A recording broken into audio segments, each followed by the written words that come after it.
toimintakyky, eli erikoiskokeet oli toi kelkka, tämä pimeä huone, niin sen toimintakyky on +2 hyvä. Se toimi ihan järkevästi ja selvitti ne ongelmat nopeasti, ja tuollahan sitä ei tarvinnut auttaa ollenkaan, kun löysi siellä pikkusen aikaa pyörittyä itsenäisestä ketsäsys koko ajan.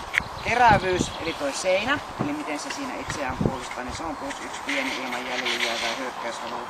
Kyllä sieltä nyt pari haukahusta tuli, mutta ei se nyt ihan kauhean vakavasti otettavasti. Ja puolustus halutaan sitten, että kuinka se sinua puolustaa, niin se on +3 kohtuullinen hillitty. Siinähän se oli koko aika sinun ja hyökkääjän välissä niin sanomassa, että ei tänne nyt välttämättä tarvitse tulla.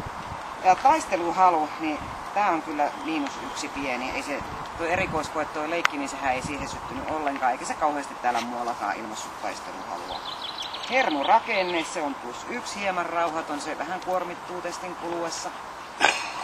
Temperamentti, miten se näkee, kuulee, kokee näitä asioita, mitä sille täällä tehdään, kuinka oikea-aikaisesti se on mukana, niin se on +2, kohtuullisen vilkas.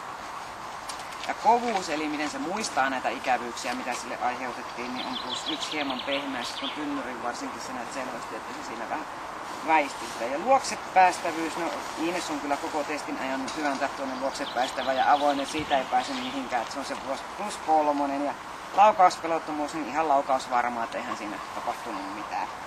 Ja pluspisteitä tästä tulee 152 ja sitten 10 miinusta tuosta taisteluhalusta, eli loppupisteet on 142.